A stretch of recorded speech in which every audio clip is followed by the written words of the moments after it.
आज के बाद अगर आपके मुंह से मेरे पति के बारे में एक भी उल्टी सीधी बात निकली तो मैं आपके इसी मुंह को सिलबट्टे में डाल के चटनी की तरह पीस दूंगी।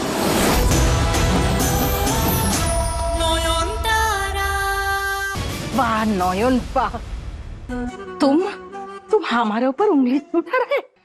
तुम दुर्गा माँ के सामने, इस सब लोग का सामने हमारा इंसल्ट कर रहे। दुर्गा माँ ना कभी तुमको माफ नहीं करेगा। हमारा दिल तोड़ दिया ठाकुर। छोटू माँ, ये उल्टा वाला लॉकेट पहनाने के लिए बाबा के गले से वो असली वाला माँ का लॉकेट निकालना बहुत जरूरी था, लेकिन ये काम कोई अशुभ आत्मा नहीं कर सकती है। और शावली दी ने तो ये नहीं किया होगा। किसने किया होगा? इसका यही मतलब है कि घर में कोई है जो शावली दी का साथ दे रहा है।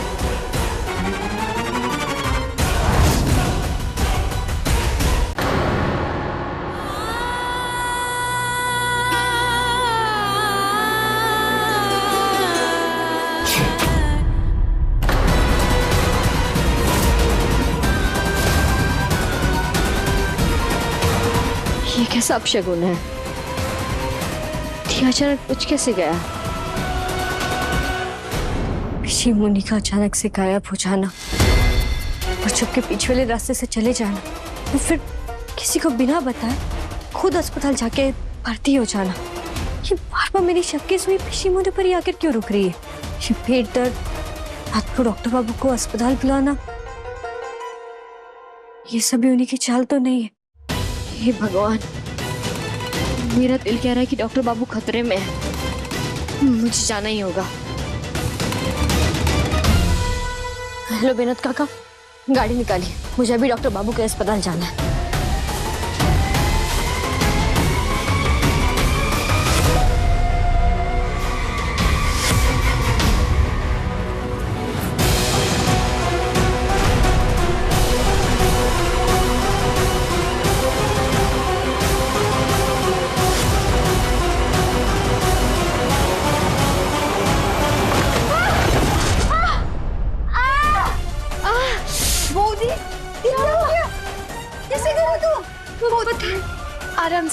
आराम से उठिए। शावली दी का काम हो गया। ऋषि मुनि आप आराम कीजिए, मैं अभी आता हूँ।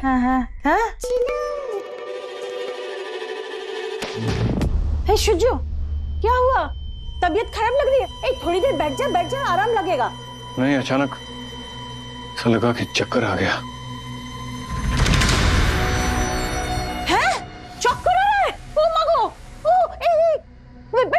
बैठ ना, अरे थोड़ी देर बैठ के आराम कर लेना। शिवानी मैं ठीक हूँ, और भी पेशेंट्स हैं, मैं अभी आ रहा हूँ। लेकिन शुजो थोड़ी देर लेट जा। शुजो आराम कर ले, थोड़ा सो जा।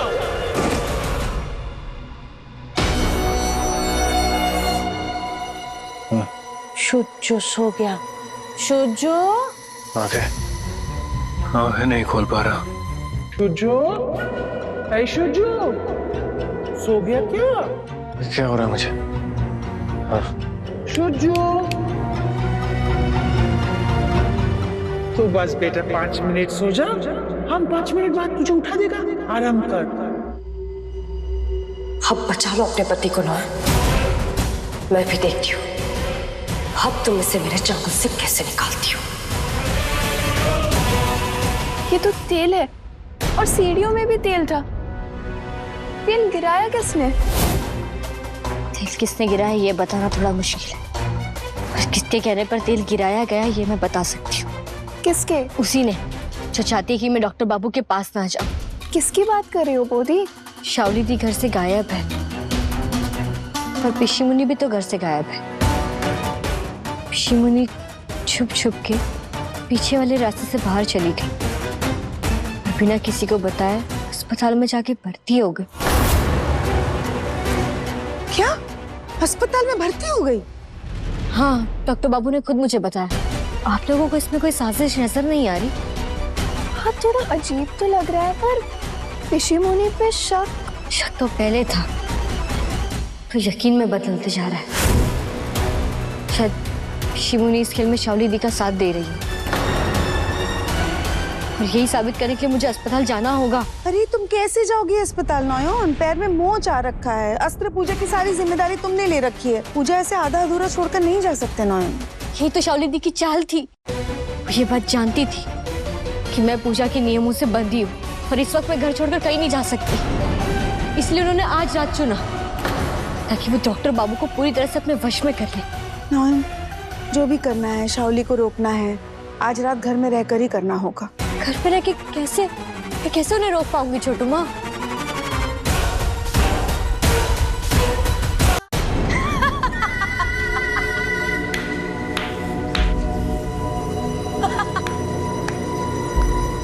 तुम शायद भूल रही हो कि तुम अभी भी एक इंसानी जिस्म में हो। तुम्हारी शक्तियां सीमित है और मेरी कोई सीमा नहीं है। आजाद हूं मैं, आजाद हूं मैं, आजाद। तुम्हें मेरी शक्तियों का अंदाजा नहीं है। भाग जाओ यहाँ से।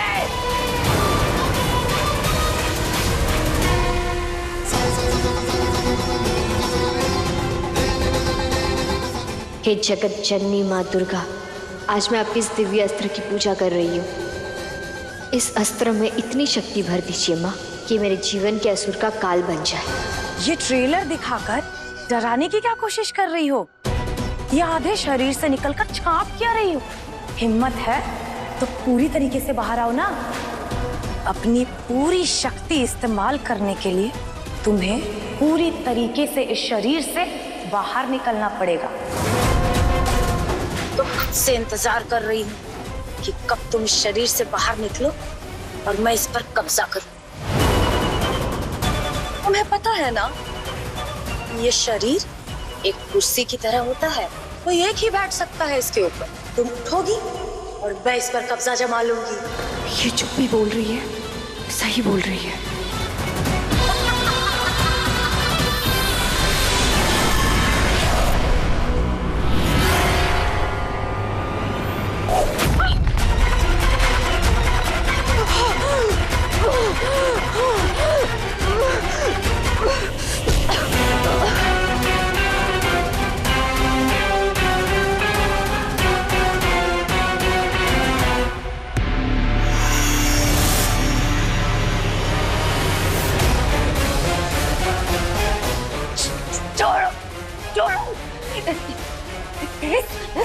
तुम्हारी शरीर को तकलीफ दे रही हो। ये जाती हो तुम। ये जो लव स्टोरी आने वाला था, ये लगता है 5 सीक्वल शुरू हो गया। शाओली, अरे तुम लोग रोमांस कर रहा है कि अखाड़ा में कुश्ती लड़ रहा है?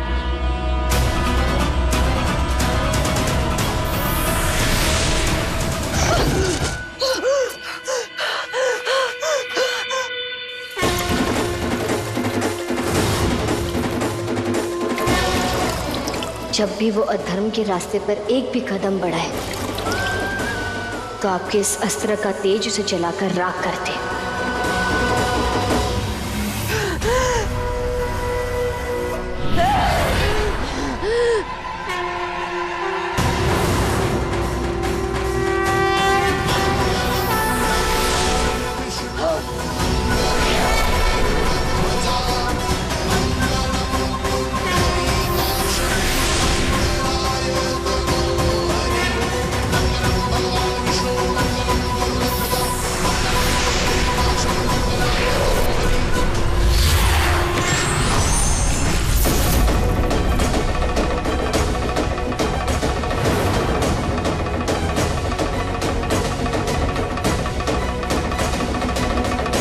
आज के बाद अगर आपके मुंह से मेरे पति के बारे में एक भी उल्टी सीधी बात निकली तो मैं आपके इसी मुंह को सिलबट्टे में डाल के चटनी की तरह पीस दूंगी।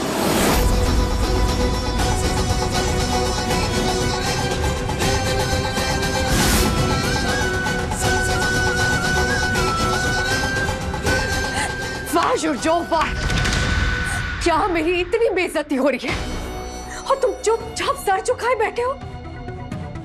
तुमसे बड़ा मतलबी, सेल्फिश, अपॉर्चुनिस्ट इंसान मैंने आज तक नहीं देखा।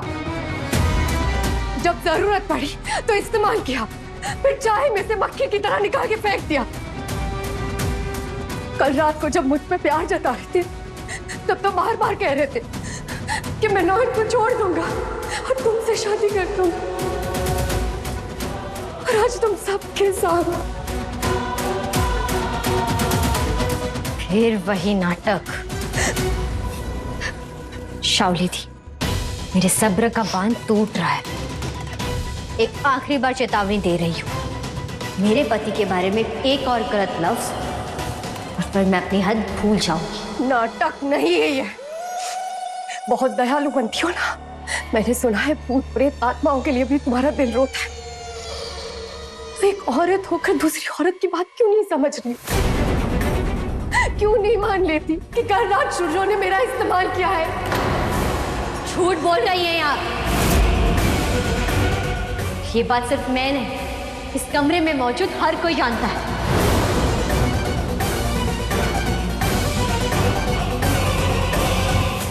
बेचारी, इतना भरोसा है अपने पति पर, बस कुछ ही पलों में ये भरोसा टूटकर चकनाचूर होने वाला है। मैं झूठ बोल रही है, मैं आपका हूं, सिर्फ आपका। हाँ, कल रात में हॉस्पिटल में सो गया था, बस इतना ही। पर ये इतना नीचे गिर सकती है मैंने कभी सोचा भी नहीं था। डॉक्टर बाबू आप शांत हो जाइए, मैं जानती हूँ आप सिर्फ मेरे। नहीं नोया, इसने आज ये इल्जाम यहाँ आप सबके सामने लगाया है। पता नहीं कल किस किस को जाके ये कहानी सुनाएगी। लोग सोचेंगे जो कितना गिरा हुआ इंसान है। अपनी पत्नी को छोड़कर अपने एक्स के साथ, मैं ये सह नहीं पाऊंगा। डॉक्टर बाबू आप शांत हो जाइए, मैंने कहा ना कोई कुछ भी नहीं सोचेगा आपके बारे में। सोचेंगे नोयन, किस किस का मुंह बंद करवाऊंगा मैं? कहां कहां सफाई देता फिरूंगा? क्या कहूंगा मैं? कुछ कहने की जरूरत नहीं है डॉक्टर बाबू, और खास करके मुझे तो बिल्कुल भी नहीं। मैं जानती हूँ सच क्या है।